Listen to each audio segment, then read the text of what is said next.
तव कथामृतं तप्तजीवनं कविभिरीडितं कल्मषापहं श्रवणमङ्गलं श्रीमदाततं भुवि गृह्णन्ति ये भूरिदा जना। প্রতিদিন প্রতি ঘরে শ্রী শ্রী রামকৃষ্ণ কথামৃত। শ্রী শ্রী রামকৃষ্ণ কথামৃতের গভীরে যত আমরা প্রবেশ করছি ততই আমরা বুঝতে পারছি যে কেন প্রতিদিন প্রতি ঘরে শ্রী শ্রী রামকৃষ্ণ কথামৃতের পাঠ এবং অনুধ্যান আমাদের জীবনকে সুন্দর করবার জন্য এত জরুরি। আপনারাও নিশ্চয়ই আমাদের সঙ্গে সহমত হবেন বন্ধু। আমরা শ্রী শ্রী রামকৃষ্ণ কথামৃতের সেই পরিচ্ছেদে রয়েছি যেখানে শ্রীরামকৃষ্ণের কেশবের প্রতি যে স্নেহ, সেই স্নেহের কথা মাস্টারমশাই যেমন উল্লেখ করছেন, তেমনি কেশবের শ্রীরামকৃষ্ণের প্রতি যে ভক্তি, সেই ভক্তির কথাও উঠে আসছে। আমরা আবার সেইখান থেকে শুরু করছি। 3 মাস পরে এপ্রিল মাসে শ্রীরামকৃষ্ণ কমল কুটিরে কেশবকে দেখিতে আসেন।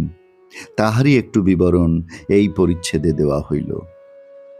আজ কমল কুটিরে সেই বৈঠকখানা ঘরে ঠাকুর শ্রীরামকৃষ্ণ ভক্ত সঙ্গে উপবিষ্ট।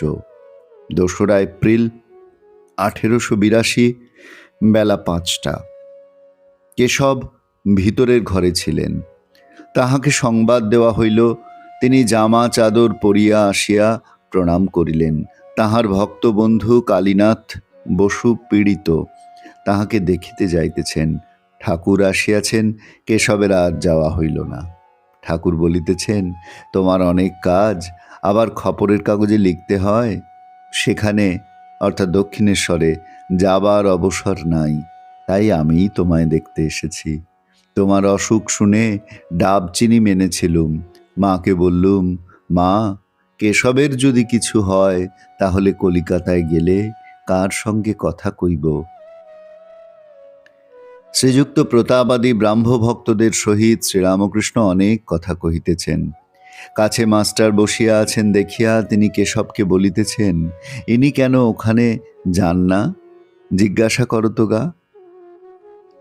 এত ইনি বলেন, মাগ ছেলেদের উপর মন নাই। মাস্টার সবে 1 মাস ঠাকুরের কাছে যাতায়াত করিতেছেন। শেষে যাইতে কয়দিন বিলম্ব হইয়াছে, তাই ঠাকুর এইরূপ কথা বলিতেছেন। ঠাকুর বলিয়া দিয়াছিলেন, আসতে দেরি হলে আমায় পত্র দেবে। ব্রাহ্ম ভক্তেরা শ্রীযুক্ত সামাধ্যায়ীকে দেখাইয়া ঠাকুরকে বলিতেছেন, ইনি পণ্ডিত, বেদাদি শাস্ত্র বেশ পড়িয়াছেন। ঠাকুর বলিতেছেন, হ্যাঁ, এর চক্ষু দিয়া এর ভিতরটি দেখা যাচ্ছে, যেমন সারসির দরজার ভিতর দিয়া ঘরের ভিতরকার জিনিস দেখা যায়। শ্রীযুক্ত ত্রৈলোক্য গান গাইতেছেন। গান গাইতে গাইতে সন্ধ্যার বাতি জ্বালা হইল। গান চলিতে লাগিল। গান শুনিতে শুনিতে ঠাকুর হঠাৎ দণ্ডায়মান, আর মার নাম করিতে করিতে সমাধিস্থ।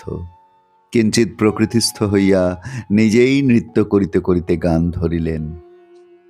সুরাপান করি না আমি, সুধা খাই জয় কালী বলে, মন মাতালে মাতাল করে, মদ মাতালে মাতাল বলে। গুরুদত্ত গুড় লয়ে, প্রবৃত্তিতায় মশলা দিয়ে, জ্ঞান শুঁড়িতে চোঁয়ায় ভাটি, পান করে মোর মন মাতালে।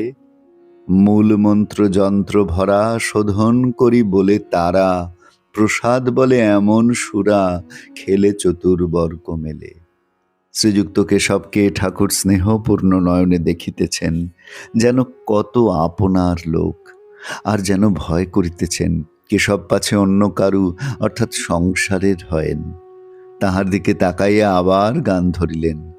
কথা বলতে ডরাই, না বললেও ডরাই, মনের সন্দেহ হয় পাছে তোমা ধনে হারাই হারাই, আমরা জানি নে যে মন তোর, দিলাম তোরে সেই মন তোর, এখন মন তোর, যে মন্ত্রে বিপদেতে তরি তরাই।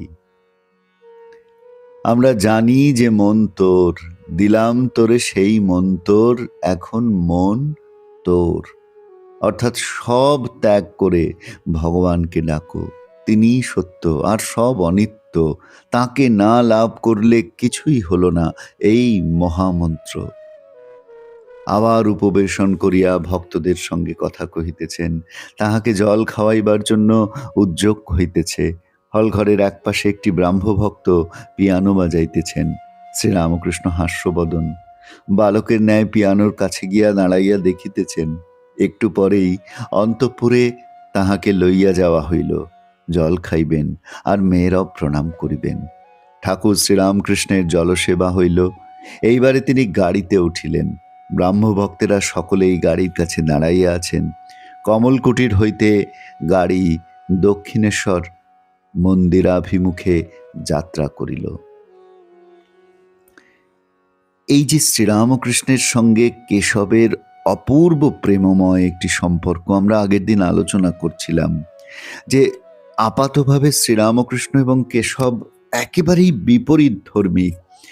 একদিকে শ্রীরামকৃষ্ণ মূর্তি পূজা করেন তিনি, আর কেশব পৌত্তলিকতার একেবারে বিরুদ্ধে। শ্রীরামকৃষ্ণ সনাতনপন্থী, তিনি প্রাচীন পূজা পদ্ধতি, নক্ষত্র তিথি, নক্ষত্র বার সব মানেন, আর না মানা হলো কেশরের অনুসৃত ধর্মের রীতিনীতি। একদিকে শ্রীরামকৃষ্ণ সন্ন্যাসীদের আদর্শ, যদিও বাহ্যিক তিনি কোনো সন্ন্যাস চিহ্ন ধারণ করেন না, কেশব গৃহস্থ। সন্ন্যাসীদের মতন শ্রীরামকৃষ্ণের জটা জুটো নেই, গায়ে ভস্য নেই, পায়ে জুতো আছে, এমনকি মোজাও মাঝে মাঝে পরেন। প্রাচীন দৃষ্টিতে ঠাকুর হয় অত্যন্ত শৃঙ্খলাবিহীন, নয় অত্যন্ত প্রগতিশীল। আর প্রাচীনপন্থীদের কাছে তিনি মোটেই আকর্ষণীয় নন, আবার নবীনদের কাছেও তিনি বড় পিছিয়ে আছেন। শিক্ষায় পিছিয়ে, ভাষায় পারিপাট্যে পিছিয়ে, বেশভূষায় পিছিয়ে। জামা পরেন কিন্তু কীরকমভাবে পরবেন তার ঠিক নেই, কাপড় পরেন কোমরে থাকবে না বগলে থাকবে তার ঠিক নেই। এরকম লোককে নিয়ে সমাজে চলাফেরা করা তো চলে না। এই জন্যই তো মহর্ষি দেবেন্দ্রনাথ ঠাকুরকে নিমন্ত্রণ করে খবর পাঠিয়ে আবার তাকে আসতে বারণ করেছিলেন। এই হলো সমাজের স্বীকৃতি। এই ঠাকুরকে আধুনিক দৃষ্টি সম্পন্ন কেশব তিনি কি এমন দেখলেন ঠাকুরের মধ্যে যে তিনি বলছেন যে এমন সুন্দর মানুষকে অত্যন্ত যত্ন করে রাখতে হয়, তাকে অত্যন্ত সাবধানে রাখতে হয়। তিনি এমন একজন মানুষ যাকে তিনি সামান্য নহেন, এত সুন্দর, এত অসাধারণ ব্যক্তি, একে অতি সাবধানে সন্তর্পণে রাখতে হয়। কেশব অনুভব করছেন অযত্ন করলে দেহ থাকবে না। যেমন সুন্দর মূল্যবান জিনিস গ্লাস কেসে রাখতে হয়। এই যে কেশবের অনুভূতি, কেশব শ্রীরামকৃষ্ণকে জানছেন, চিনছেন, ঠিক কেমনভাবে ঠাকুরের শরীরটি রক্ষিত হবে কেশব প্রথম চিহ্নিত করছেন। এই যে কেশব এবং শ্রীরামকৃষ্ণের অপূর্ব একটি সম্পর্ক, সেইটি আমরা এখানে দেখতে পাচ্ছি। কেশব সেনের সঙ্গে মাস্টারমশাইয়ের যে খুব ঘনিষ্ঠতা ছিল সেটি আমরা জানি। এই ঘনিষ্ঠতা এত নিকট যে তিনি ওদের জাহাজেও সানন্দে নিমন্ত্রিত হয়েছেন। এখন তিনি ব্রাহ্মভক্তের দৃষ্টিতে ঠাকুরকে দেখবেন, আবার ঠাকুরের দৃষ্টিতে ব্রাহ্মভক্তদের কিরকম দেখায়, এই কৌতূহল নিয়ে এসেছেন, দেখছেন, বর্ণনা করছেন, লিপিবদ্ধ করছেন পরে। আর এদিকে ঠাকুর তো নৌকায় উঠেই সমাধিস্থ। এই হচ্ছে ব্যাপার। তো সর্বদা শ্রীরামকৃষ্ণের মুখে ভগবানের কথা। ব্রাহ্মভক্তরা উপভোগ করছেন এই দেব দুর্লভ দৃশ্য। ভগবানের কথা চিন্তা করে মানুষ যে কতদূর তন্ময় হতে পারে, শ্রীরামকৃষ্ণকে না দেখলে আমরা যেমন জানতাম না, তারা যারা প্রত্যক্ষদর্শী তাদের বিস্ময় তো আরো বেশি। সাধারণ দশায় পাওয়া ভর হওয়া ইত্যাদি, মূর্ছা বা অজ্ঞানের যে অবস্থা সাধারণ, সেইগুলির সঙ্গে এর পার্থক্য তারা অনুভব করতে পারছেন। ঠাকুরের অবস্থা একেবারে অন্যরকম, আনন্দের সাগরে নিমজ্জিত তিনি। আনন্দ তার চারিদিকে বিচ্ছুরিত হচ্ছে, আর তার মুখে সেই আনন্দের প্রতিফলন। অতি সন্তর্পণে তাকে জাহাজে তোলা হলো, চলতে পারছেন না, ইন্দ্রিয়েরা কোনো কাজ করছে না, কোনো রকমে তাকে কেবিনে বসালো। চারিদিকে এত লোকের হুড়োহুড়ি।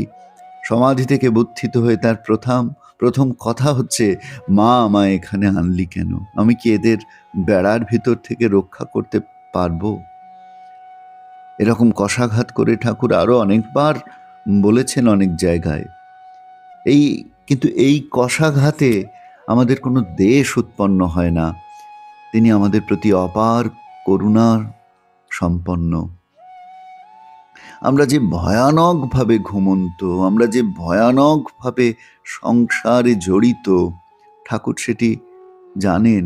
তাই আমাদের প্রতি তার অকুণ্ঠ সহানুভূতি, কল্যাণ চিন্তা, নিজের মুক্তি পর্যন্ত তুচ্ছ করে মাকে বলছেন, মা আমায় বেহুশ করে দিসনি, আমি এদের সঙ্গে কথা কব। যে সমাধি অবস্থা লাভের জন্য ঋষি মুনিরা যুগ যুগান্তর ধরে, জন্ম জন্মান্তর ধরে সাধনা করে চলেছেন, সেই অবস্থাকে তিনি তুচ্ছ করে জীবের দুঃখ দূর করবার জন্য প্রচেষ্ট। তাই ঠাকুর বলছেন, মা আমি কি এদের বেড়ার মধ্যে থেকে রক্ষা করতে পারবো? তখন তার ভাব এই যে, মা আমায় শক্তি দে, সামর্থ্য দে, যাতে আমি এদের বেড়ার মধ্যে থেকে মুক্ত করতে পারি।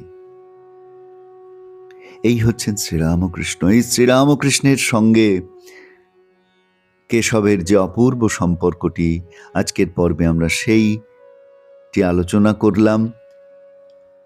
পরের পর্বে যাওয়ার আগে আমরা যেন মনন করতে থাকি শ্রীরামকৃষ্ণের সেই কথা যেটি আজকে আলোচনা করলাম। আমরা জানি যে মন তোর, দিলাম তোরে সেই মন তোর, এখন মন তোর। অর্থাৎ সব ত্যাগ করে ভগবানকে ডাকো, তিনিই সত্য, আর সব অনিত্য, তাকে না লাভ না করলে কিছুই না। এই মহামন্ত্র, এ যুগের এই মহামন্ত্র আমাদের মধ্যে জাগ্রত করবেন বলে, আমাদের সেই মন্ত্রে, প্রত্যেককে সেই মন্ত্রে দীক্ষিত করবেন বলে শ্রীরামকৃষ্ণ এসেছেন। আমরা যেন শ্রীরামকৃষ্ণকে ধরে সেই মন্ত্রকে আমাদের জীবনে সফল করে তুলতে পারি, সেই মন্ত্রকে আমাদের জীবনে জাগ্রত করে তুলতে পারি, এই প্রার্থনা জানিয়ে আজকের এই পর্বে ইতি টানব বন্ধু। প্রতিদিন প্রতি ঘরে শ্রী শ্রী রামকৃষ্ণ কথামৃত আপনারা প্রত্যেক দিন শুনছেন এবং আপনাদের ভালো লাগার কথা আপনারা কমেন্টে জানাচ্ছেন। আমরা ধন্য। আপনাদের সকলকে নমস্কার, শুভেচ্ছা জানিয়ে আজকের পর্বে ইতি টানছি।